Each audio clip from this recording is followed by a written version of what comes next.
DreamHack Open is brought to you by Intel, Corsair, MSI, and Monster Energy.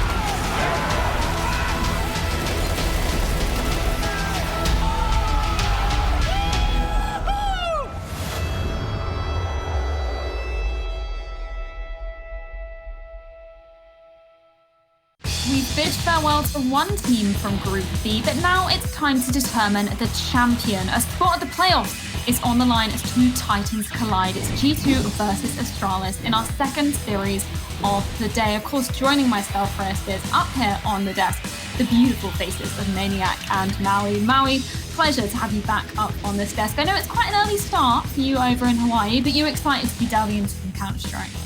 Yeah, absolutely. This is going to get me up in the morning every single time. When we had a chance to see what Astralis can do with this lineup, I mean, it's just good Counter-Strike at the end of the day. So I'm going to work with a smile on my face. I know you're also going to be working with a smile on your face because Monster gave you a pretty good hookup, didn't they? Oh my goodness. Twister. Oh my goodness. Yeah, I'm actually drinking one right now. This one right here for a shout out to the sponsors. Yeah, the Dragon Tea. This one's pretty good. It's actually pretty low sugar. Tastes pretty good. It's a white tea.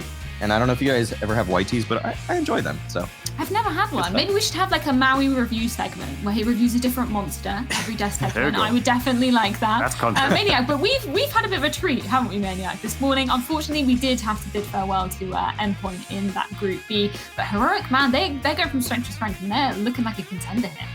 Yeah, absolutely. Heroic did great. They did what they had to do versus Endpoint 6-10. Usually 10 round is the maximal amount of rounds you can give to a team whom you're superior. So they've done the job. It was never really a game. But now we have the flip side of the Danish scene. Astralis going up against G2. I'm a very simple man. I see G2 playing. I see Kenny S playing. I'm happy. A happy face indeed. But of course, we've got to check in with our other groups as well. I believe we can actually take a look at some of the final moments, or some highlights even, from these games. Of course, ENT versus NIP. NIP ended up taking this, Maui. Bit of a heartbreak if you're an ENT fan for going out this early in the competition. Yeah, it's going to be rough, but it always will be when you're kind of moving between Yampy and X7. I mean, it's just kind of such a different player that you're actually incorporating into your team. So it's rough for ENTs out there, but I'm sure they'll bounce back as soon as they get their regular 5-man lineup running. Yeah, and I think with over on the NIP side of things, obviously Nuke coming back into the squad after some time off, Maniac. So it's looking good that they're gelling back together again. Yeah, and it's very exciting. Gonna be honest, before Nuke had to unfortunately leave for medical reasons for a while, I thought they kind of had found a new identity. I like what they were showing. I think Threat was doing an amazing job at just fostering and mentoring this squad, making it a truly candidate for the top 10 as far as I'm concerned. Then obviously you have the few weeks when Threat is playing in, they're getting destroyed everywhere, and as a result, they are flying under everyone's radar. But I'm excited to see NIP again. Of course, we obviously saw OG going up against Mousesports in that Group A bracket, Maui. We branded it yesterday as the Group of Death, and now we see Mousesports eliminated from the competition. So, man, it's really going down over there in Group A. Oh yeah, absolutely. Mousesports, they came in top 4 at ESL Pro League, so that's a really rough group. Vitality, Fnatic, and OG, they've all been in excellent form lately. Fnatic in particular, the fact that they're in a team house now, that they're basically in a boot camp all together, sitting beside their comrades, so you know they're going to be in really tip-top form. OG as well. I mean, it feels like they've kind of hit another gear, that they finally found their stride in terms of how they want to be playing off of each other and how this unit has congealed at this point. I also just really quickly want to touch upon Group C as well, because currently, well, actually will be starting the same time as us, will be Saw versus FaZe for that bottom spot again, Maniac. So that's going to be pretty heartbreaking if you're a FaZe fan, considering they've just won IEM New York.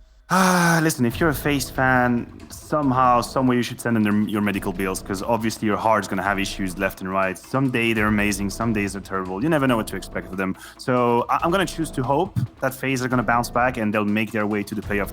They're an exciting team anyway. And of course, we can see on our screens the Group B standings currently. Maniac, we spoke about it earlier. Unfortunately, endpoints are going home. Heroic in there in that third place spot. But now we're going to be shifting our attention to focus on G2 versus Astralis. Obviously, the winner of this will be going straight through to the playoffs. And I think this is a match that is going to be delivering on absolutely every front.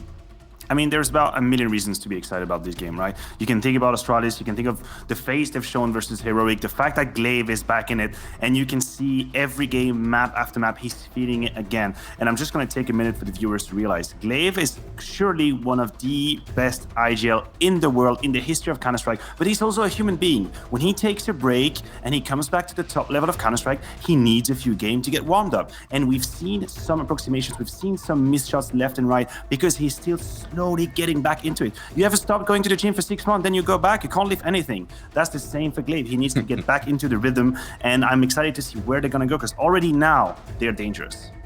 Yeah, they are indeed. And I think we need to head into our map veto to see exactly how this one is going to be playing out. Maui, do you have any ideas of where this is going to be leaning in terms of the picks and bans? Yeah, so I think that G2's been banning out Train a lot lately, which is kind of weird because when this lineup was coming together, it was a map that they had a lot of comfort on, but lately they have shied away from it, and Astralis with their permaban of Mirage, that is expected, of course. And I'm interested here for the picks if Overpass will be picked out by Astralis if they want to punish G2 here, because it's a map that they've shown some difficulties on, but no, actually they'll go for Nuke, which both of these teams actually are pretty comfortable on, so that should be a great first map. Yeah, and the stats for Astralis are really good on Nuke at the moment. It's 65, 67%, I think 4 maps win streak. But I agree with you, there was going to be a punish coming out of Astralis because G2, as you said, removing Train, opening the doors for Astralis. Overpass is going to get removed by G2, and we have Inferno, the famous third map. So we end up with Nuke, Dust2, and Inferno. Both teams should probably feel quite confident about that veto. Yeah, and Astralis, obviously, they've been having great success on Nuke here. But we also have to take this with a little pinch of salt, I believe you were saying there, Maniac, because, you know, they have been changing up their roster a little bit. You know, they've got this famous more than 5-person roster at the moment. So a lot of players are being switched in and out. Yeah, absolutely. And in that regard, the job that Estag's been doing with Astralis is immense. And in the stats, not only is he high up there, I think 1.10 over the past 3 months, but he's also almost 1-for-1 taken all Zipnik's positions. And let me be clear, these are one of the most complicated positions to play, one of the hardest position you can ever have, because you have so much responsibility. You can sometimes spend 2, 3, 5 rounds without seeing anyone, but if you lose your duel, that is it. Ramp is a good example. If we talk about Nuke, you cannot afford to give away in for the teas. They get you, they go down, the round is over. So Estag will be challenged on all these maps, and he's going to have a lot of responsibility. Well, make sure you guys in the Twitch chat are guessing your votes in. If you're siding with G2, put hashtag G2 in the chat. Or if you have a feeling the Danes are going to be dominating once again, put hashtag ASTR in the chat. But if you're a G2 fan, we have a little surprise in store for you. Frankie had the chance to chat with Hunter. Check this out.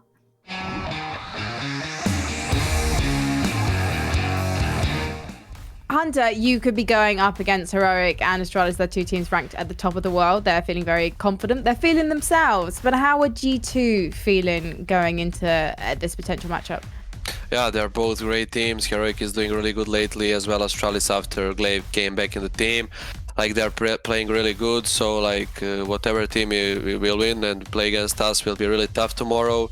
We'll need to prepare ourselves as best as possible and do not think a lot about them, because last 2 times we played against Heroic, like, we lost. Against Astralis we didn't play for a while. I would prefer to play maybe more against Astralis, but if Heroic come, like, we'll be ready, I think, for tomorrow, and we'll try to win whoever is here in front of us.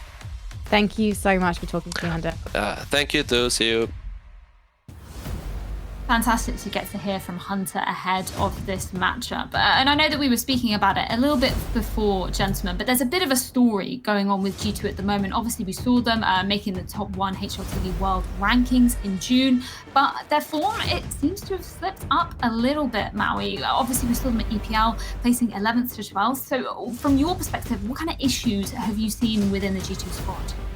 Yeah, I've actually been pretty low on G2 CT sides, and in particular, if I have to pick someone out, it's going to be Kenny S. He's actually in some of the lowest form of his career. In the past 3 months, he has a 0.99 rating, and this is a guy who is perennially above a 1.10. He's just so good at so many different times in his career. Even when the teams he's on don't look like they're actually hitting yet, that they aren't doing too well, he is delivering. But lately, that has just not been the case.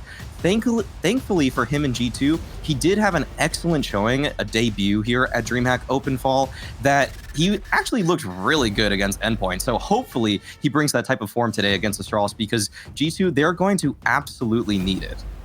Yeah, Maniac, I know we were having a bit of a chat before we came on air, and you were talking about, the approach that G2 had been having since the beginning of the year that allowed them to sort of catapult into the form that we saw in early summer. So where do you think they kind of need to be focusing a lot of their energy on now? I think G2 right now is probably at its weakest spot, or almost at its weakest spot, because just to summarize the discussion I had with Malik, basically the reason they were performing so highly at the beginning of the year is because their work ethic was absolutely perfect. They were working so many hours preparing for every game, anti-stratting, working on their own mistakes, doing brief and debriefing, and then they've realized themselves that they cannot go on with that rhythm. They're going to burn out, they're going to run out of energy, so they slowed down the pace.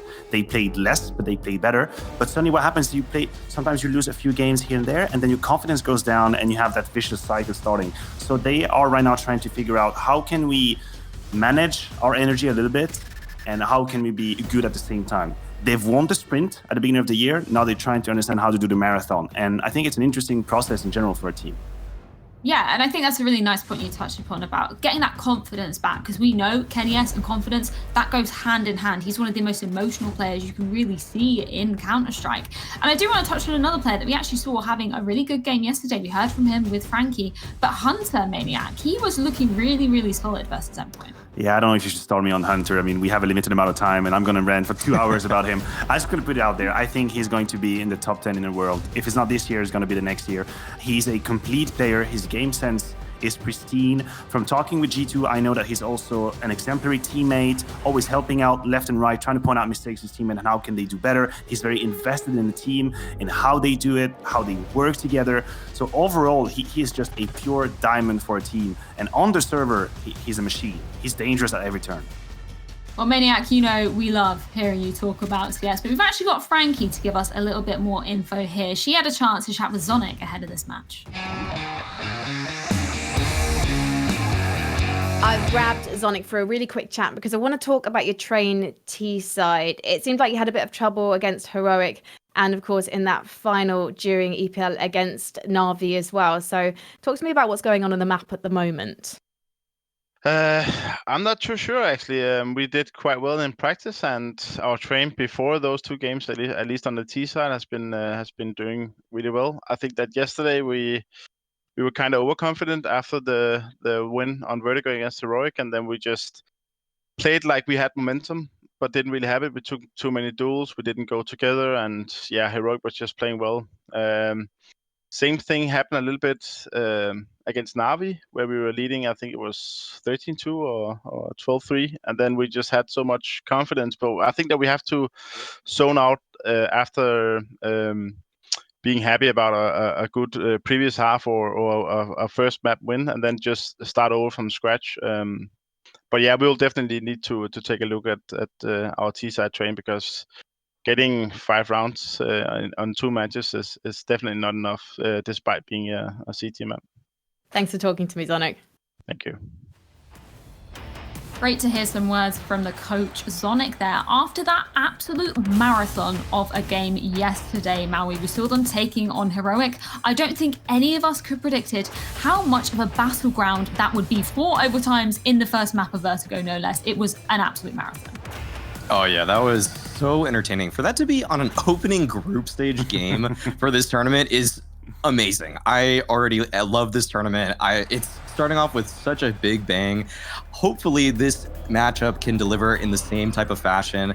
I have no doubt that G2 actually expected some of these maps to come out. I'm sure they prepared for this nuke, and when they prepare, as Maniac said earlier in this segment, that when they can actually prep and they can show that prep off in the server, it's going to be exciting. But bringing it back to Astralis here, Device, such a solid player, but he actually had a couple hiccups yesterday. Wasn't always completely on point for them. In fact, I would say Dupree was the standout player for me in day one. So I think I'm going to have to keep my eye out for him and what Dupree is able to accomplish today.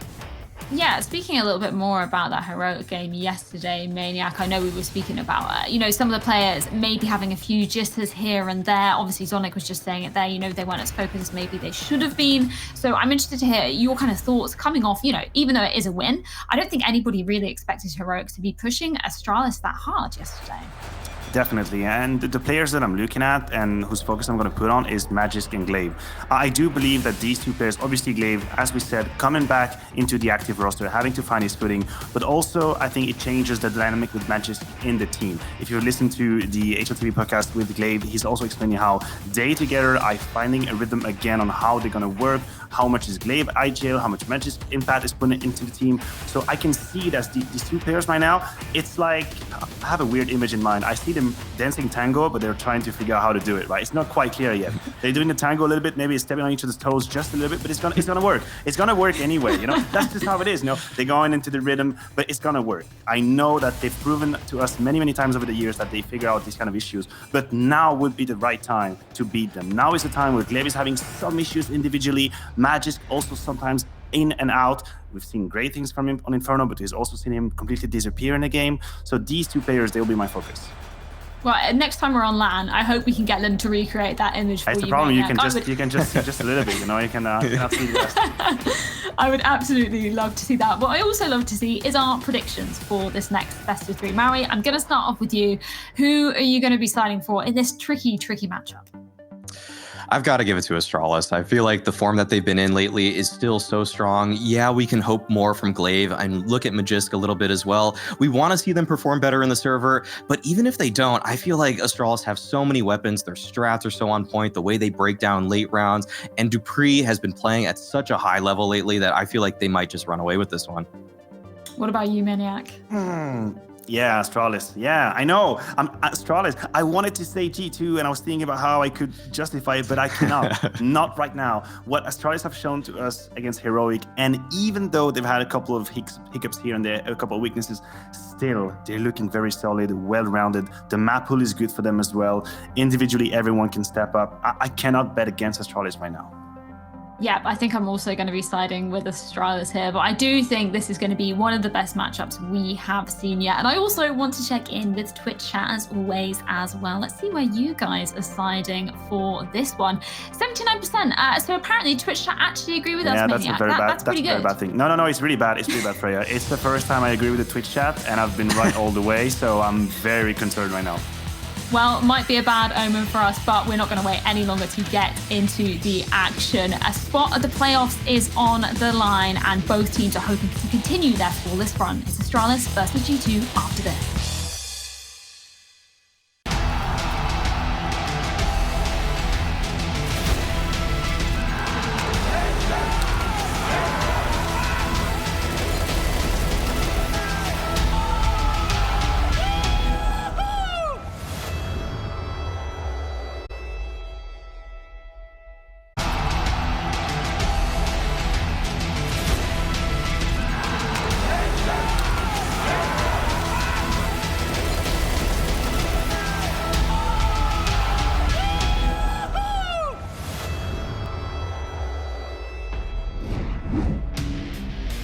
What's good, gamers? We are one step closer. We're not quite there just yet, so hold your horses, settle down, catch your breath. It's Launders and Scrawny here with you guys on the A stream. 3 streams of DreamHack Open fall action.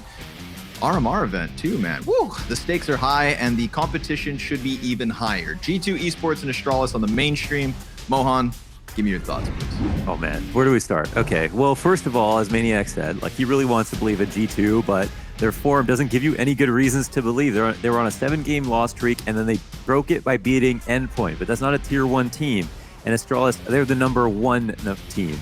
Now we look at Astralis, they had Esatag, who just got bought by Cloud9, but he's in here for one last dance.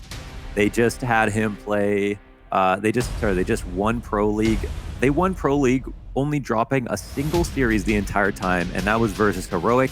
And then they got their revenge match versus Heroic, closed out the entire event, and are still continuing to look like they're on form. They beat Heroic now again at DreamHack Fall in what basically felt like a Grand Finals match. It was so exciting. But now that they've got that past them, their confidence is even higher. G2, they could end up being a punching bag in this series. It's going to be hard to look at this even going to 3 maps based on recent form.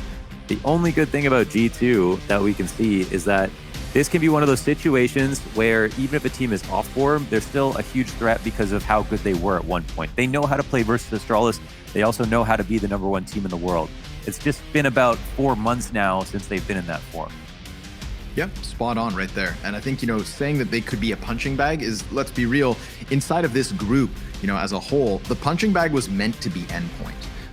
That's just the nature of the beast. And G2 kind of struggled with them yesterday, Launders. 12 rounds and 13 rounds apiece on those maps for Endpoint. I mean, and if it wasn't for a couple of very economically driven outcomes, there's a world where Endpoint even takes a map in that series. So I don't think G2, despite them ending their losing streak, just like Heroic versus Endpoint, they are still very much in that shaky spot. But Astralis, I mean, it's a honeymoon period if it's just the start.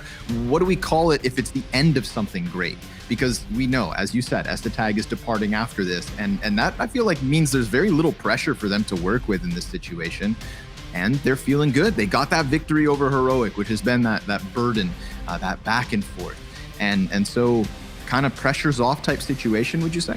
If they hadn't won Pro League, then I feel like people would be a bit more, they'd be a bit more hesitant to put all their stock into Astralis winning right now, because they might have something like a chip on their shoulder to prove with Estetag before he leaves, something like that. But they already won Pro League, and so pressure off, I think, is a big storyline and a big narrative, I should say.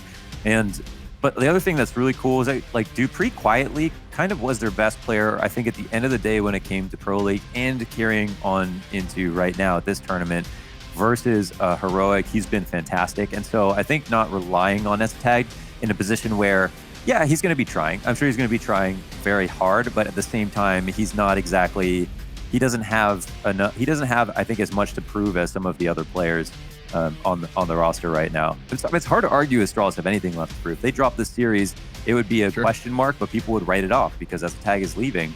So we'll see how that affects that dynamic. And otherwise, and from the other perspective, again, we're looking at G2 with Almanac, and the question of, is this crazy roster move going to happen? Is Ninko going to maybe replace Almanac, come into G2 in some capacity in the future?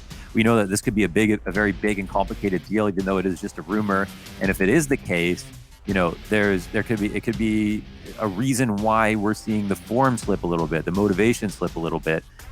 We know Almanac is a key player on the team, but his form has dropped off stats-wise, and we looked at that and talked about that on Vertigo a little bit. And then we talked about Kenny S as well, who I know holds Almanac to a high standard, really likes him as a teammate, rates him very highly as a French player. He himself has not been playing well, as Maui Snake pointed out. That being said, for Kenny S, in his last 2 series now versus Endpoint, he was kind of the best player on the team. And the game before that, he had dropped like 33 kills in a single map. So maybe he might be coming back to old Kenny.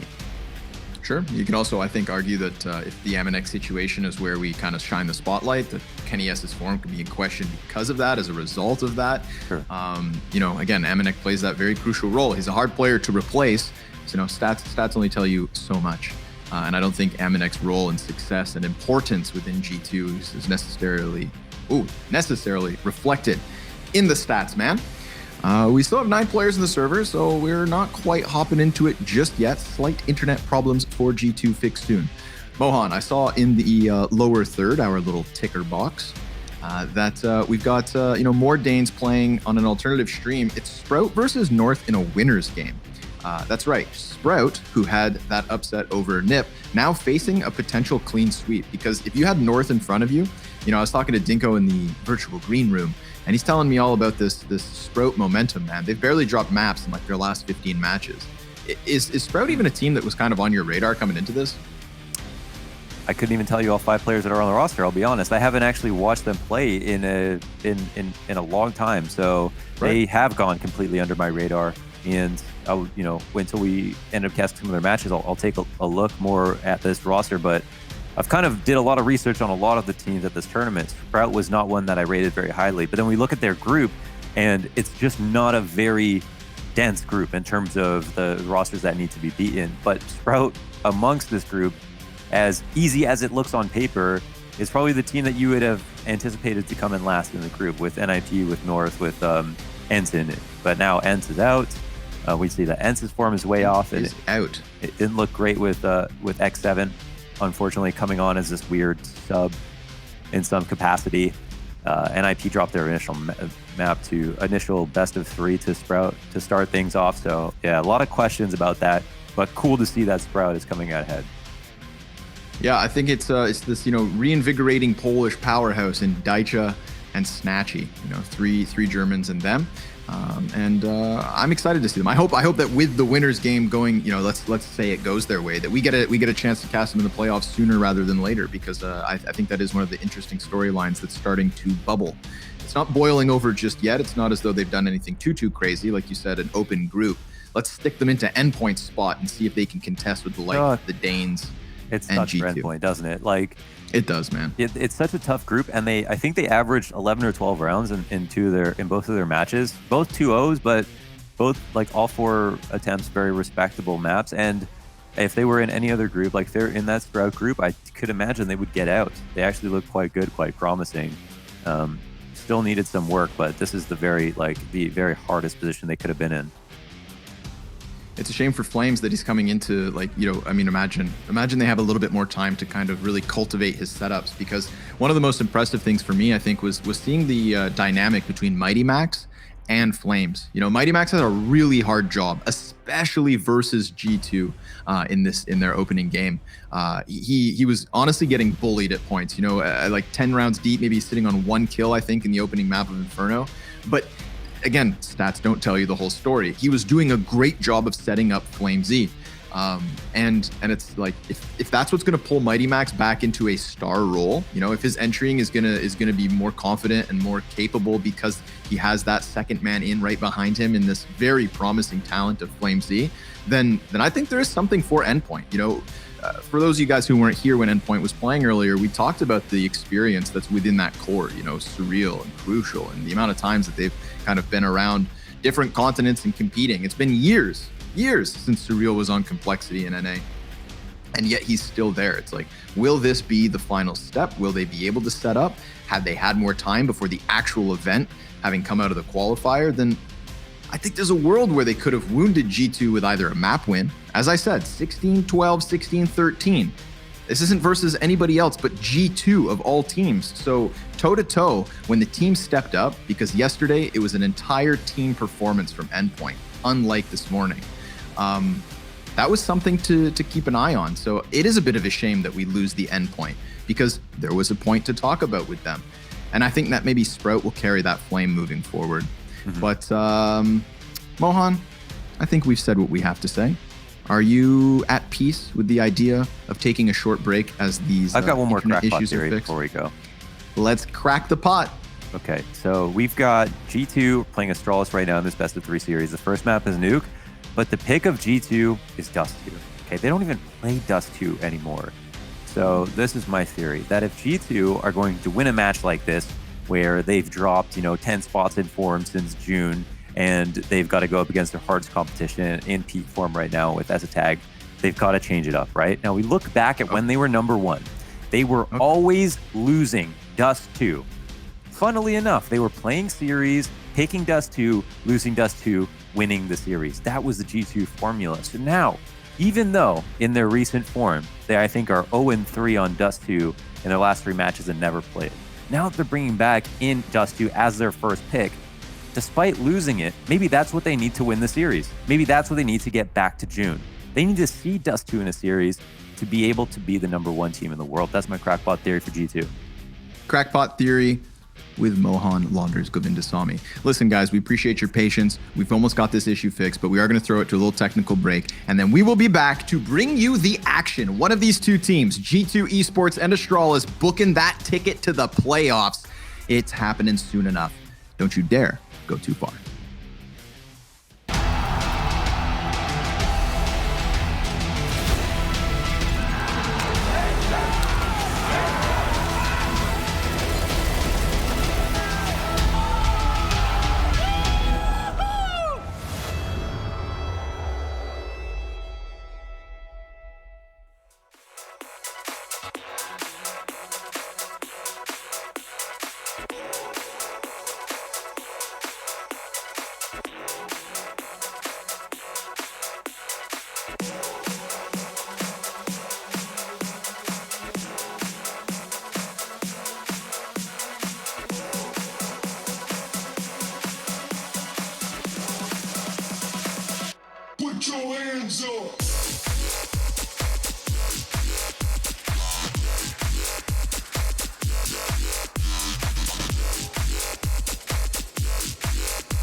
Thank you for your patience, everybody. I know you guys are patient in Twitch chat. I know you guys are just waiting for your games, and now the games will begin. On Nuke, G2, Astralis, somebody's getting that playoff spot, and somebody's going to have to face Heroic in a decider BO3. We saw in the interview with Nexa, I believe, that G2 didn't quite want to handle Heroic if need be. You know, I feel like they're more comfortable with Astralis. It's more of a known quantity. Heroic's looking hot. Astralis maybe not, with not much to lose in this one. But the gloves are off, Mohan. We're jumping into the server. It's game time. And what's great is that the veto is good for both teams. They're going to be happy to play both Nuke and Dust 2, which means there's no excuses here for G2. They have an attempt. They know Astralis better than they know Heroic. And Astralis don't push as much. They are pushing more now, which is actually development in their Nuke, and we're going to see that now, but not quite as much as Heroic. So they'll have some space to work, and we'll see if G2 can actually come back to form. This would be a huge series for them. If they ended up winning this, I mean, this would be a giant upset as far as I'm concerned. Yeah, this would be the time to do it. I feel like this is the series here and now. You know, it's not elimination on the line. It's not as pressured of a situation, but it is still as prestiged of a win. So down to the B bomb site, we have Astralis already. Bomb's not exiting. And within B, of course, Nexa and Kenny S positioned, ready to rock and roll. Estetag can take his time on ramp flank if need be, but the doors swing wide. And Dupree swings for the fences, pops Nexa in the process, and Kenny S, pinned into the corner, is now dead. This lets Estetag go back and watch the the lobby, because he wasn't needed down ramp. The entries to the B site went so well that he could go off and play plan B. Amanek with 1 kill for G2, but that's all they have so far in this pistol. Yeah, it's super simple to kind of figure out what was going on this round. G2 knew exactly what was coming. They just had to hit their shots. They had 2 in position in the lower site, ready to defend against this, execute, and you know, for Astralis, they get such a significant amount of control, being able to cross in a secret with so many players without any casualties, and that's pretty much where the round is lost. Of course, you know, I mean, I guess you could try to get on it or at least keep him close to the bomb, but he'll die, he'll grab 1 frag, and that's just about it. So Astralis bomb plant, moving to the second round. They're already looking strong. Tough spot there for G2. Just had to rely on 2 people to really frag out, basically, as their only hope. Yeah, that one was quick as well. Dupree just swinging the doors, ready for it. And then he's just been amazing. He had to fight. Dupree has been amazing. You are right. Yeah, especially on lower entries on Nuke. It's like his specialty right now. I think it used to be Magiskin first more often, but Dupree has been holding the mantle for that position lately. Wasting no time, Magisk going to attempt the cross with the 1 SMG in play for Astralis. Everybody else better equipped for the situation. Hunter off at the top of hut, commits behind the box, and he's going to swing out wide there, making contact with the CZ, but it's Dupree with yet another successful early entry. Glaive giving cover, Magisk a 3rd kill. Very easy for Astralis, even catching out that late secret lurk. So this is perfect. Absolutely perfect for Astralis. The 2-0 start they would hope for, and as long as they can dodge jacks at the end of this, it's even 5 survivors. One thing I think that changed specifically after Astralis lost to Heroic the first time was that Astralis not tried to turn up the tempo, mostly on CT side, but we can see it on T side as well. The game is just getting a little bit faster. I feel like Heroic kind of rocked the scene a little bit with how fast they got to their spot, and they did it off of, I mean, a lot of gamble stacks on their CT side, a lot of aggressive openings on CT side, a lot of pushing that looked random, but it kept working. And I think that a lot of people had to re-examine how they were playing CS as a whole. And this is in year 8 of CS, which makes it even crazier. But I think we're really seeing Heroic have an impact on the way that Astralis are approaching the game now. And that's going to be found all over Nuke on both sides.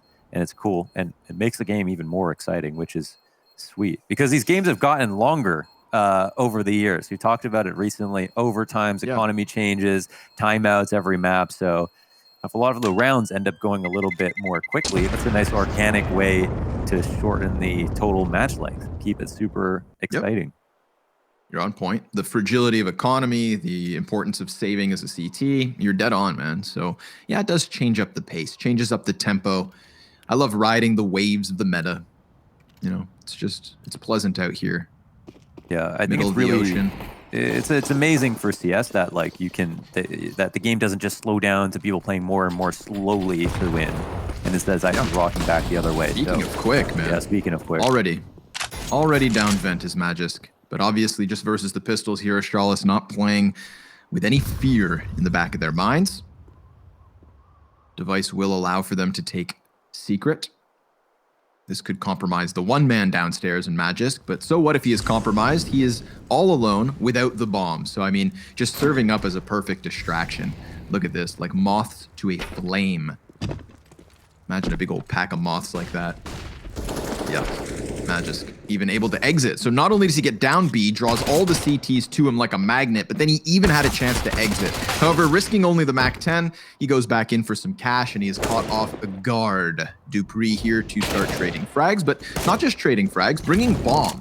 So at least these counter-terrorists are still in a position to do some damage, and we see that with Hunter's headshot, serving as a nuisance back towards control. Esatag is recalled into the action to deal with that, and now the last question is, where is Jax? And the answer, well, won't surprise Device. He finds him over towards Secret side. That's the 3-0 start for Astralis. G2, time to buy. And then we'll see what the Astralis approach is. Lots of money overall, just very minimal losses after that pistol. And we'll have the op on Kenny S.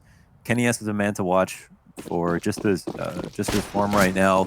He has arguments for being the greatest opper in CS with the majors, with his performances, with how his era, how scary he was.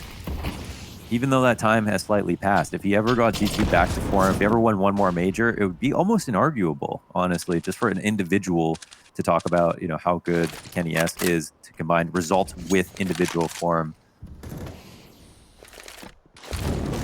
Man advantage for G2. Yeah. Catching Esatag on those ramp plays. Through smoke, though, so I didn't catch his perspective. I don't know if he even saw the man. But he killed the man. And that's what's key. Meanwhile, Astralis downstairs. In secret. Entirely in their control. Look at this pack mentality. They look like G2 from the previous round. Side by side here, contesting for B. I say contesting, but there's nobody here from G2. I don't know how I wonder if they killed Esatag in a strange spot and they actually don't think that it's anything to do with a lower hit. I don't know where Esatag died. Inside ramp, like deep in trophy. Okay. Kind of down the lane through smoke. Yeah, so they might have been, expected if they're going to be down here that he would have been in squeaky, but instead Jax has actually come to find the information for himself. Kenny S now move into position. Magisk will molly him out. They've got the cross mollies going. They'll have 7 seconds to put the bomb down, but Kenny S goes out for that risk, which he needs to take. Too much respect and you'll lose versus elite competition. We've learned that. And now it's a 4-on-2 spot for G2. Maybe 4-on-1. Device clean headshot. But still, low on health. Dupree alone in the site. Yeah, very much committed to the corner. We've got 4 flashbangs left here for Astralis. Device, he could definitely serve up a distraction as G2 try to get the retake rolling. Hell, Device, he could even hit some headshots, but he goes down first. Dupree with an answer. And still 2 targets to take. Trying not to get pinched, but he knows that it's inevitable. This crossfire is coming all the closer. He tries to section it off for 2 separate duels, but just in the nick of time, G2 is going to jump on bomb and jump onto the board. You see that round is lost if Kenny S doesn't come out and get his kill, and that's the kind of play we want to see him make. And I think I mistakenly mentioned that Kenny S was the best player versus Endpoint. It was actually Hunter. Just Kenny S played well, a bit better than he's playing on average. But Hunter is absolutely the best player on the team right now. And I think next, could be the most important because a high-fragging IGL, he used to bring, as Maniac pointed out, so many ideas to the game. FlameMap cited him as one of the most innovative IGLs that he's ever watched. But another fast round. Okay, we've got a vent drop nice and quickly. Esatag has made it, safely escorted himself downstairs with the help of some chaos grenades just to cause a distraction.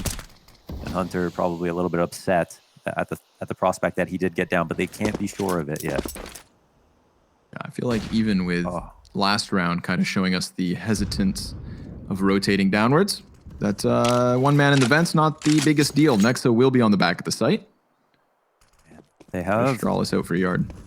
Yeah, they have very reserved spots. Astralis have so much control in this round. They've got lower, they can cross outside, and the best that they have was one player from Hell crack spotting the cross, but now that it's smoke, they have no information at all. ideal. And look at the vent control for Esatag. I mean, there's not much else he has to do, really.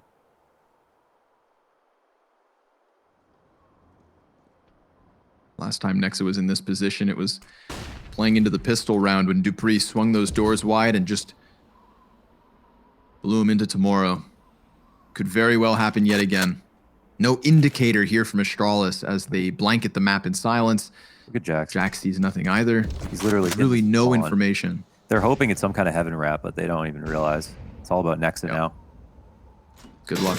Magisk opens first door. There's the wallbang from Esatag. That's so nasty. It forces the feet of Nexa, and he's on 8 HP. He's getting attacked through the walls, through the floorboards, and from the side, so no surprise he dies. Bomb will be planted safely tucked in corner as Eminex forced into the open. Magisk drops him, and this 4-man situation for Astralis looks good. It doesn't look good. It looks great. Everybody else other than Dupree stays standing. That's disgusting, man. That's one of the sickest rounds I've ever watched. Like, they had so much control. Everything worked out so well. Perfect vent type to start things off. Outside control with no information got from G2. Now, G2 could have played it a bit better, working a bit harder, or even gambling when things got tricky, because I think from our perspective, it was obvious that it was a lower drop, but Astralis have been on their screens going lower very often. But once they get into those lower positions, they let things rest for a bit, right? They let it come to room temperature. Nexa gets into the Xanterra spot, and then they wait until he gets there. You wait long enough, people can be predictable, and then they spam him in that exact location and go for the attack. It's just beautiful. Everything is just perfect. I love that. A chef's kiss. You said Hunter was the best player versus Endpoint yesterday. Just had a stat 77% success rate in opening duels. That's a whole lot of 5v4s. And unfortunately for G2, essentially walking into this one with a man disadvantage, because if you combine all of those pistols, it doesn't even make up half of the weaponry here of Astralis. On all cylinders, the Danes maintain a solid early lead.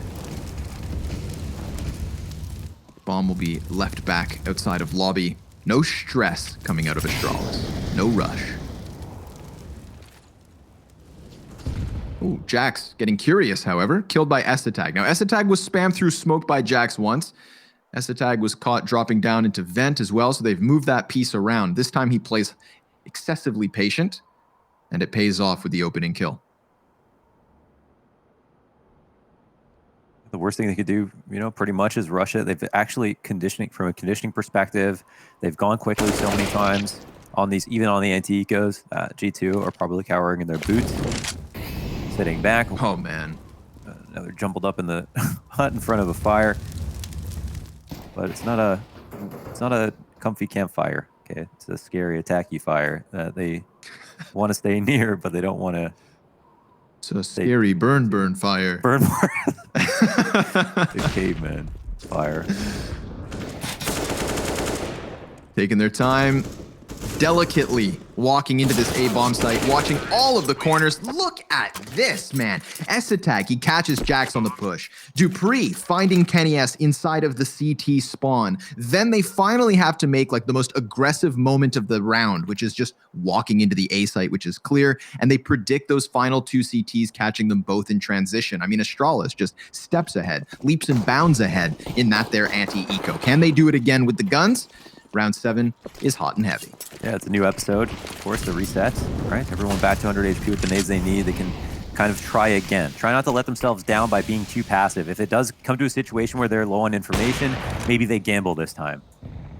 A new lease on life, of course. Far faster. Already down Secret. Magisk working his way down there. Esatag still lurking in the lobby. But it's Nexa to try and hold this back, perhaps. Not inside of the site this time, but rather the vents. And he's playing around on the ladders for the time being. Yeah, I mean, they're going down with the 2 rotations, so it looks like Astralis are prodding downstairs, but is this their final plan? Esatag's outside. Jack Molly. Okay. He gets burned forward there by the flames, so his hand thrown onto the table, and he's got a pair of 2s. Are they going Drops back up? device at least. There's a question for me. Hunter, he's crossing outside now. Oh, but they grab Esatag. Okay. Yep, big kill. Big kill. Here we have it. G2 man advantage, but the bomb's gone down regardless of their best efforts. It snuck out through decon. That leaves one T on the bomb site, one back, and Glaive stranded in the vents now, calling dupreeh into the action. This does open a world where Kenny S can come wide. Sure enough, Magisk not catching him by surprise. 4v1 now. dupreeh, best of luck. He's definitely outnumbered, and Nexa gets him. Finally, something good for G2. A second on the board, Mohan, but 4 people up at the end of it. Nicely done from the defense. Yeah, I mean, getting to the top is one thing, staying there is another, and this is where G2 will have to show. If they can do it 2 rounds in a row, then we'll see that it's not a fluke. Because Astralis still have options open from their playbook, from what we see in this game. They tried something slightly new, but STech got caught up outside, lurking in a new position. So pretty big credit to G2 for finding that out. When he wasn't in Squeaky this time, he wasn't late ramp. He's actually been caught a couple of times now, how we think about it. So that's a big 5v4 opportunity. S-Tag off going into the Squeaky event. Tried to drop, but that is a lot of sweat off the brow here for G2. They're going to be feeling a lot more comfortable.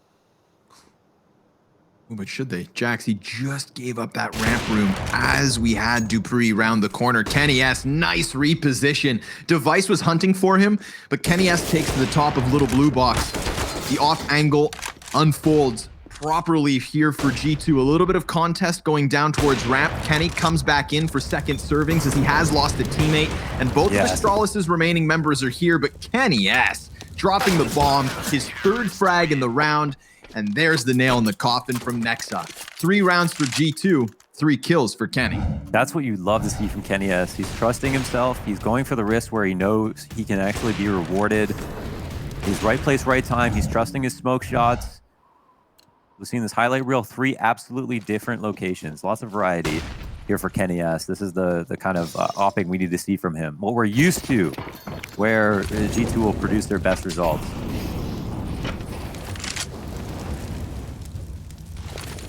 No smokes out the gate. Kenny's back in position, playing behind the air conditioning. Speaking of conditioning, here are those smokes. They've been a pretty solid consistency from Astralis. Yeah, they call it the fact that there hasn't been someone playing in secret. So this time around, Nexa will be there, but he's not jumped up. He's actually fallen back. Molly stopped him. Yeah, if he was playing within secret, he could actually call out that they're not crossing, but right now he can't know that, even though he did attempt to go there.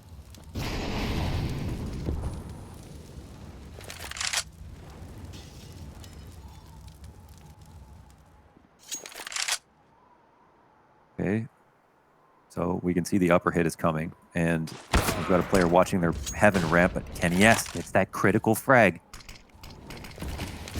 Yet again, putting him on the front line. He walks in front of Nexa, pounces on the first kill. There's dupreeh to answer. That's the entry on the A site. Amanek, he's able to get one back, but not a second. No, sir. 2 versus 3 here. Astralis, they've got that advantage. Both the CTs coming in from the side of lobby, already being called out by Device. He's ready and willing and on point. Shuts down Nexa. Now it's up to Kenny S. And well, he doesn't get that quick trade because there is no repeak.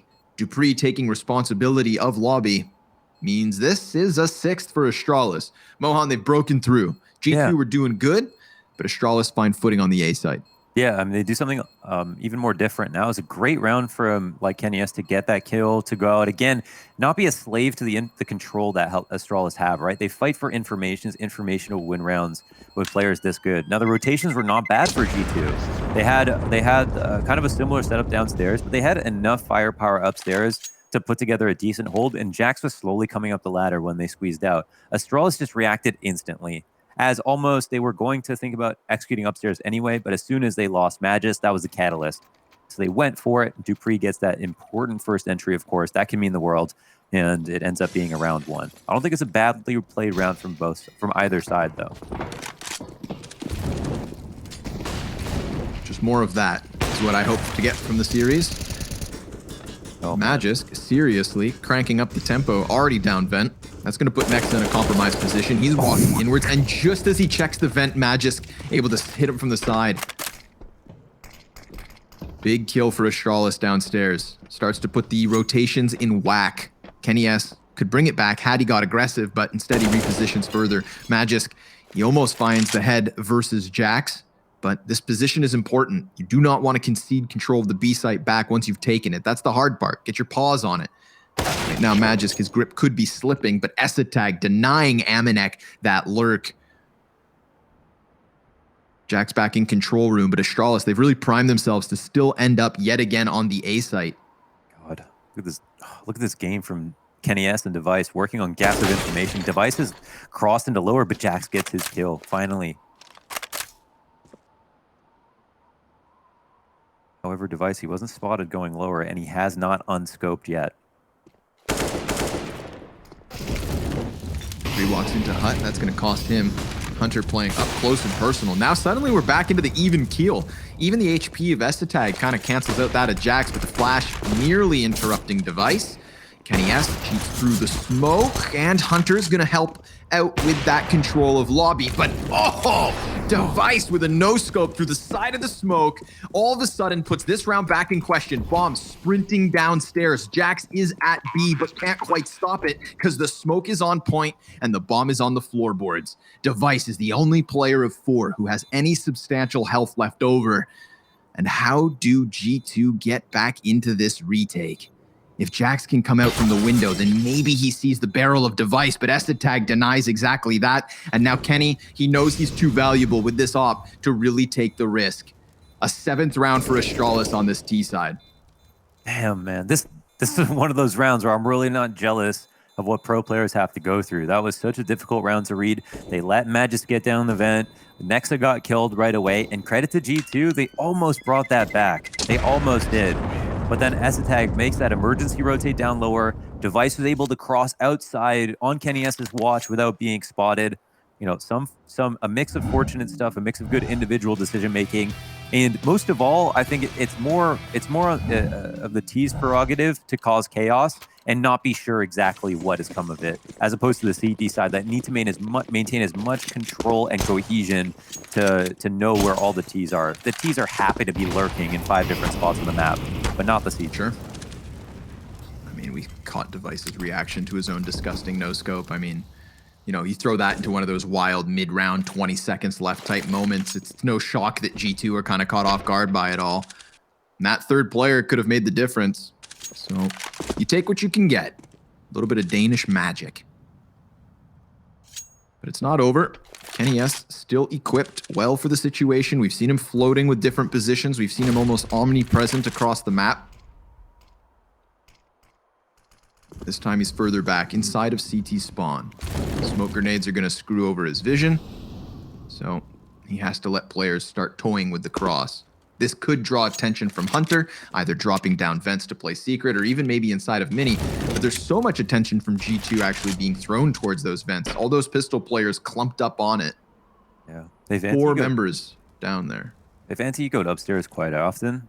Just depends on what Astralis' read on the situation is, because they know Kenny S saved it, this op. But yeah, I think they'll have a free upstairs site to take. An easy call here made as they walk into a vacant lot and park their car. Oh, somewhat vacant. Somewhat vacant, yeah. That man asked for a toll. Amanek's not paying. Brute forced. But, you know, that's the gambles you play on rounds with pistols. I think the takeaway for G2 is at least Kenny S is still comfortably tucked in his bed, all the way back in the depths of spawn. I'd like to know what the thoughts from the desk after this match, because so far, it feels like it is very high-level CS still going on. G2 are adapting, Astralis are one step ahead, but only because they look so damn good right now. But I'd like to see, you know, I'd like to hear their thoughts on this half so far. Even though it's 3-8 at the moment, we can still, I feel like we still see why G2 are such a top-level team. And it's also, you know, specific emphasis on Kenny S and a couple of rounds where, you know, he did a lot, where it seems like his form coming back could be a big win condition, and the only reason they're kind of in this game as well.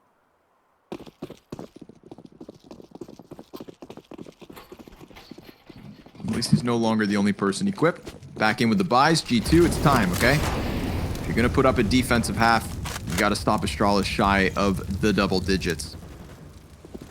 Initial setup shows outside. Just really screams comfort to me, Launders. You know, Astralis never panicking. They're like a warm Cinnabon in the mouth. Captivating.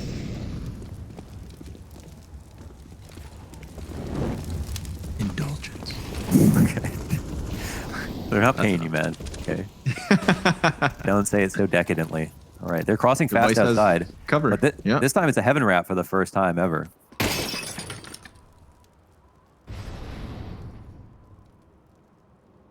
Yes. A new squirrel trying to work it away. Magisk is on the cusp of heaven. So this is the correct adjustment for G2 to go for the lobby control once they have this feeling. So I think they're correct about the feeling. They're not, I think they heard from many that people were crossing outside towards heaven. Where Astralis end is one thing, but at the moment they got KS downstairs and they have lobby control. They should be in a pretty good spot. Hunter finds device just creeping in there. Magisk fully flashbanged. White as can be. Kenny S drops the Molotov, anticipates the peek there from Glaive, but just isn't quite fast enough. So simultaneous frags between Glaive and Magisk. Aminek's going to answer back with something on this B site. And we do have Magisk kind of sprinting down towards ramp. He was almost just caught by Jax. Jax actually feared the situation, but at least he makes the call for Aminek, who comes in big. 3 players on the B hold from Aminek. And Dupree is in the clutch, but there is no time. Yeah, that's really well done from G2. And I'd say that could have been an even, like, sharper close if they had gotten that, like, initial trade upstairs where they were expecting a heaven wrap, but Magisk still gets the kill because he's got the AK. It's like a dink for dink. And Kenny S gets 1 kill downstairs, gets blasted away by Glaive. Could have easily got that frag too. So overall, like, nice to see that G2 are acting on information a little bit more quickly now. Uh-oh. Kind of feels like things are warming up. Yeah, Esatag, he gets below the floorboards again, though, really quickly. Nexa in a brand new spot, but I think Esatag saw where that smoke came from. Oh, boy. It's that termite problem. Someone call the exterminator. Esatag's doubling back, closer towards control. Smoke will soon fade. But again, Astralis, you know, once they sniff out a situation, they can just hold and pause and wait. Making G2 kind of squirm. You can see Jax wary of outside, doesn't want somebody to get up close into the face of Kenny S. But if he sees that there's nothing there, then he's definitely going to drop down to lower to join Nexa by the looks of things. Or go upper, allow that rotate downwards. Doors swinging wide. Nexa feeling the heat of the situation, and Aminek trying to get out, but Magisk able to burn him alive. Molly on one exit, smoke on the other. So the ramp man was damned if he did, damned if he didn't. So he won't be able to find much in this one. G2, 3 survivors. Kenny S never saw any pressure. So if he's not swinging the op, then Astralis are kind of just walking into bomb sites and taking away the rounds. Launders, we're at the very end of this first half, and Astralis are very much gunning for those double digits. This is tactically such a sick half from Astralis. There's so much to talk about. I like how they use Esatag a bit differently here. I mean, they use him as a vent drop probably because he has a spawn. But I think as opposed to some of the earlier rounds that they almost lost, where Esatag was the lurker and he died going ramp, he died going outside. Instead, he's just a player who goes downstairs first, and it's usually been him or Magisk on these strats. But I think this is when the rounds work out the best for them. And G2, they've got to... I think the one thing they're not doing, actually, just to call them out, is the nade to go into the vent when we're the initial spam through the smoke and the nade to go into the vent. There's just been too many clean vent drops for Astralis. I'd say that may be one thing you can just be a bit more black and white about when it comes to what G2 could be doing better. Sure. Well, fortunately for them, they're not running with much more time to adapt, but Jax will get around the side of the smoke outer. Hunter also able from the top of hut to get a kill and take that man advantage. So we've got something here for G2, but they can't hang on for too long because Dupree comes wildly around the corner, killing Nexa, who's replaced by Hunter, but called out. Dupree anticipating the play, and Glaive in the meantime dropping Kenny S. So one by one, they fall, and we've got G2 putting the pressure on Aminek. Now, his multi-kills have won them rounds, or at least singular, round towards that B site, but now being so outnumbered and being honed in on, it is Astralis to arrive on 10, and Mohan, they could even push the envelope with the buy coming out of G2 being somewhat limited on Nexa and Amanek. 11-4, very possible. In an ideal world, they save on a round like this, but yeah, round 15, they've got to put it together. It's not so bad. I mean, they're low on grenades with stuff, but they have the op on Kenny S. Yeah, again, I think, a couple of times now, Squeaky would be a free kill. They did get him as Hunter versus Aztag last round. He wasn't able to drop, and Hunter's got taking care of it right now. So Kenny S spotting the cross, and it actually looks like it might be some kind of wrap, so it could be a free frag for him. Shoots a bit early, misses again, and Device capitalizes on that opportunity. Kenny can't fall back, and now Heaven's up for grabs. Yeah, they're trying to climb over top of it. Jax will defend the base, but Magisk already towering out from the top of it. Hunter burning behind the vents, has a little bit of sanctuary, lays down the smoke to try and exit. The frag grenade chips him to 4, and Device with the Tech 9 spam will take that frag back. Low HP for all 4 of Astralis' players. It's Device's 3K that has done everything here for the T side as they attempt to close this half with an 11th round. A 7-round lead after the offense of Nuke would be fantastic, but Jax, with little to lose at this point, is trying to make the retake happen. Bomb 1/3 of the way gone already, and there's still no clear route as an entry. By Jax finally arriving at Mini, he's Molotov'd off, as if to send a message that despite your best efforts and drive for the retake, man, there's just nothing you can do. Even with these kills, time is of the essence. Dupree's gonna swing out and close this half, Mohan. It is 11 rounds to 4. And G2 with a lot of work to do as they take to the offense. Is it possible? Yes. Is it probable? No. Join us after the break to find out what goes down.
So don't come around here feeling lit.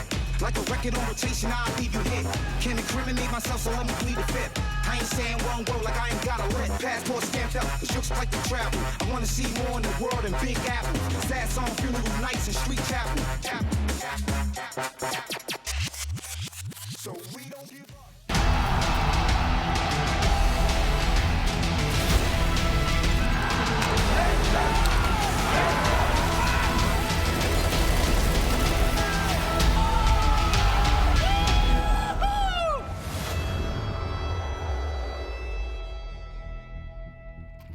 Astralis looking like the best, or second best, team in the world after that first T-side Mohan. 11 rounds to 4, man. I mean, they are playing G2, a talent that we know can provide the firepower, but also one that's been stutter stepping as of late. And I think Astralis are making the most of that walking wounded G2, because this lead is substantial and the challenge difficult if G2 are going to make anything of this first map before trying to bring this back on the second.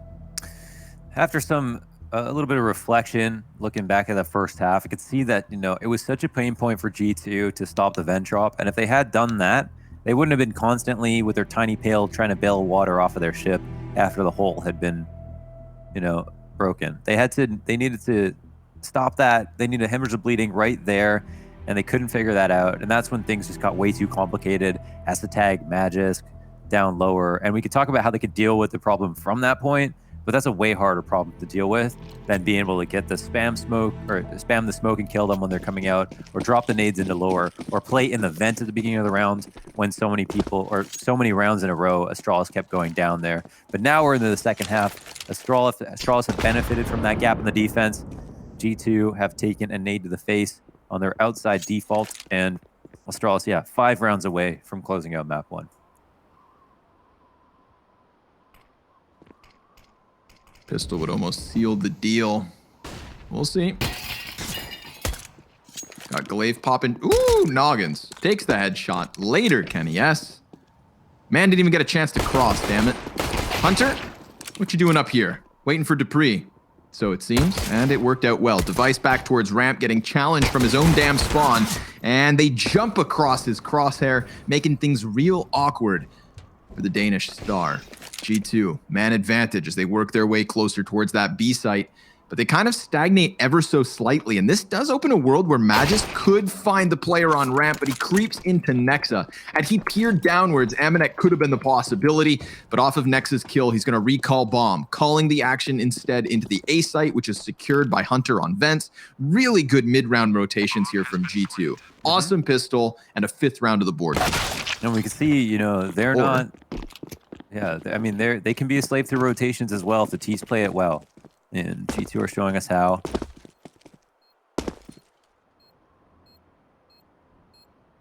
Putting Astralis in a very unlikely retake.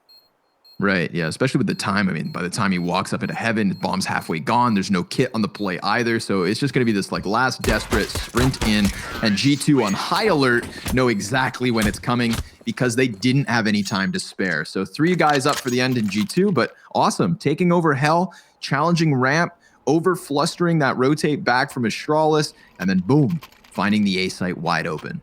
Yeah, keep the CTs rotating as much as possible. The more you do that, there's the more opportunities to catch timings in a world where, timings can really make or break a game. Creating those timings can be the key. So it's all these MAC 10s now for G2. They plan on making this entire comeback, and they've officially dropped down vents with Nexa. I mean, at the cost of a lot of HP, but just having him down here, it's a thorn in their sides.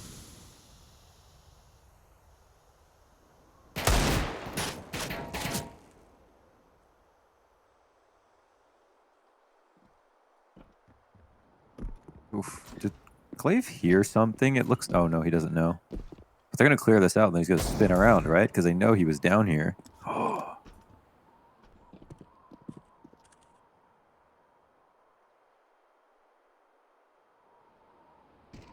All about this cat and mouse. Yeah, the mouse doesn't often win. But who's the mouse? Exactly. Further damage done. Still no kills coming out. Yeah. Nexus is clustering the B site though, but it's a walkout on A from G2. And Jax, despite being blind, able to pick up one. Magis gonna answer this. And Jax is just beneath Device. He's got to be careful on this scout. CT's putting up a good fight. I mean, they've got the man advantage, but it's the bomb plant that's going to be in the back pocket of G2. None of the pants fall down on their attempted exit. That's the big one. Astralis, they've got a smoke to play in front of in heaven. Kenny S exit back through Squeaky Door. Magisk still sectioned off because of the smoke in Mini, and that's a crucial frag from Device. Estetag chiming in with the Deagle. It all falls onto Kenny. He's got the Galil, but he's got 8 HP and he needs to exit. So Astralis, yeah, they easily stick this bomb. It's the eco retake, Mohan. Yikes! They just had no. It felt like there was just no hope, even when they were like comfortably in positions on the site. Saw how annoying Glaive was. He was like, "Just shoot at me. I don't care if I die, as long as you tell me where you are, because we have a man advantage and heaven control." And then he gets shot at. He's just spamming his Deagle, like he's got his propeller hat on, going up and down the ladder, spamming his Deagle off of the ladder, knowing he's not going to hit anything. Just like, please show me where you are. And finally they bite from opposite vent, and the heaven guys can trade out on that player and allow Glaive to come upstairs. He ends up being the one to get on the bomb when he was supposed to die first. So You know what I suddenly, I know what you mean. It hurts. It hurts. Glaive with the 3-man Mac 10 play. Oh my God, he's using their own guns against them to make mad money. $7,700 for Glaive at the end of this one. 2 kills from Device off the scout. I mean, it's a mixed bag of weaponry, but the mixed bag works. 8 rounds, the advantage for Astralis, leading 13-5 as G2 limp in with a real buy. Yeah, we got to hear more about the way that Astralis see themselves with their 6- and 7-man rotation, where Glaive talked about how, Bubsky kind of made things a bit weird with how aggressive he wanted to be, not because they were bad plays, but because him and, as in Glaive and Dupree, take a lot of the risks on CT side. So having a 3rd man in who also does that kind of imbalances the roster for what they're looking for, where S-Tag fills in a little bit more cleanly for Xyp9x. But all that's to say, now we get to kind of see those risks being taken. Glaive plays outside a lot with his rifle. He does push as a solo man, and he goes and gets information. And sometimes he doesn't always get the kill, but he'll get a ton of data. He'll get the preemptive Molotov as he sees this one smoke come down. The rest of the wall is going to come down as well and get interrupted. And now there will be a huge gap for them to try to exploit. Now, of course, whether they cross or not doesn't matter. The information is theirs.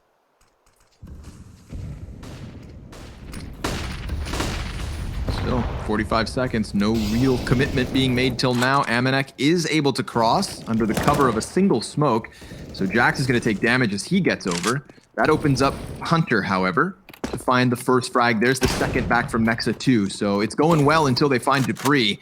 The shotgun blasting away one. Estetag, even within the site, low HP, but trade frag's efficient. Successful stuff in the last 20 seconds. If only they had the bomb, they could rotate up to the A site, but Glaive, he's in a position to just lock this down. They need to get the plant. They need to attack him from 2 directions, and he's just going to try and section this off. If Hunter is the only player to try and play bomb, then Glaive's doing a great job. Now he needs to survive. Kenny gets aggressive, and the gun goes dry. Kenny S makes the difference. G2 with a 6th. They didn't even have a safe way to plant, did they? If he had gotten the kill. Sketchy stuff. Yeah, they needed that frag. And yeah, a Glaive, I mean, maybe he needs like an M4A5 with 35 bullets. Because everyone counted. You can see him tapping at the very end there. Wow, very key engagement, of course. That's a close call. Things look very good up until the execute. A couple of nice entries for G2. But Astralis looked very firmly planted in that round. Can't forget as well, Astralis, they managed that with still like some questionable weaponry. XM 1014 on the field. I believe Scout was still out there. Yep. Regardless, now they've got the big ones. Op on device, M4s across the board. A couple questionable belts of utility and only a single kit, so let's keep an eye on Magisk. But G2, this is their chance. That round was one of those that could have rocked the boat either direction. Astralis trying not to capsize here as their economy is on the line entirely. They smoked behind Device and left him inside of the hut. He's got this great line into the lobby for the cross, and they aren't testing it. But again, whether or not they test it, it's information, and it's a really important position to be if it is going to be an upstairs hit. So strong spot for him to be in at this point in the round. Device, this is dangerous, but Hunter, he's coming down the ladder right next to it. Device waits. Glaive, he's given the back of the players outside. He gets the double, and Device also did get that kill inside of Hut. Everything's going well for Astralis once they're back on the big guns. Kenny S from the top of Silo, denied by Glaive.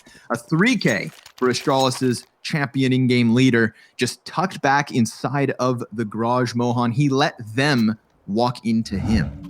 Yeah, he goes unnoticed as an individual, you know, a lot of the times on this roster, but Glaive, he just does so much for them on their CT side of Nuke, and we can see why. He's very comfortable in his aims, very comfortable working alone as a mercenary, but that round is also largely in part due to, you know, Kenny S dropping the bomb inside of HUD, getting the off shot, not giving them a way to get back into it, and forcing people to make rash decisions to try to make up for that incredible amount of control that he had. Also coupled really nicely with Device being so aggressive on that op. We didn't quite catch it, but I mean, that was a barrel stuff inside of lobby. So both fronts of the A site shut down. Colonel defense in Astralis popped to perfection. 8 rounds behind is G2, and with 5 Glocks, not a single flash, not a single cent spent. I mean, how do they even find an opening? Jax, he shoots one burst of the Glock, just trying to stay busy. He's trying to stay active, keep limber. Poor guy eats a nade.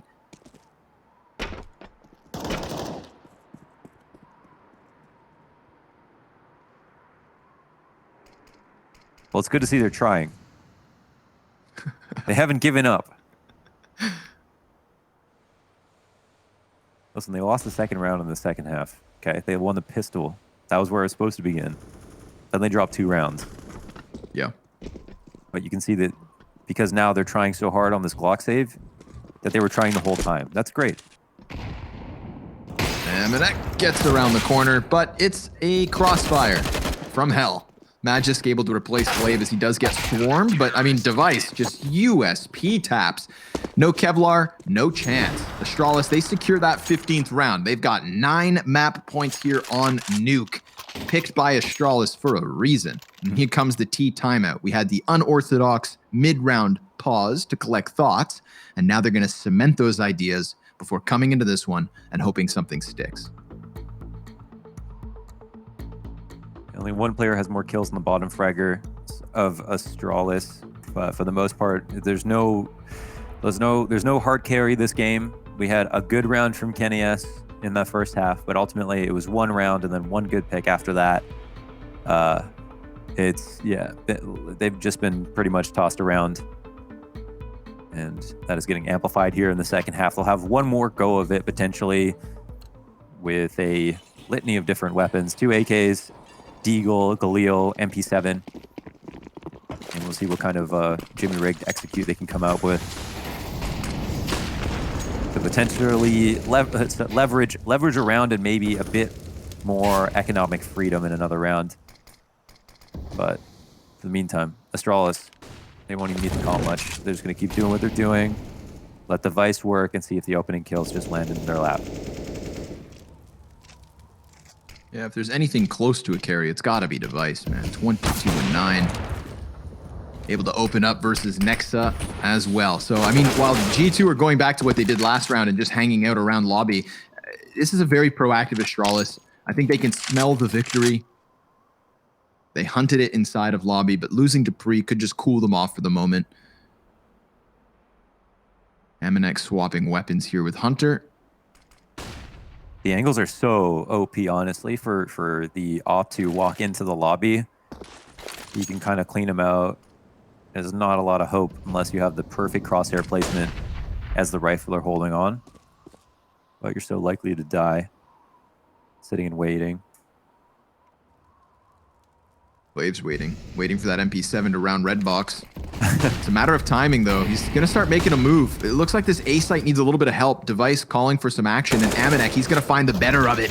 Blindsides the player outer. Estetag back in cover, but Magisk, 3 kills, double headshot, almost executes them all. Amanek, he doesn't have the bomb. He's got 15 seconds to retrieve it, and 2 players of Astralis are going to cut him down.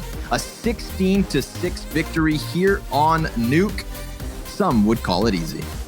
Yeah, especially with that second half. I mean, I was really interested in the game in the first half. I thought it was very tactically interesting, but Astralis just played way too sick today, and G2 are just not woken up yet. Unfortunately, had nothing going in that second half.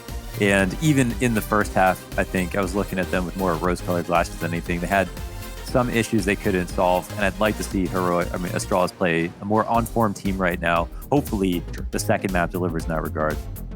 Fingers crossed, baby. Fingers crossed. We'll have our analysts in between maps and a break before that, so we shall see you guys soon. Don't go too far.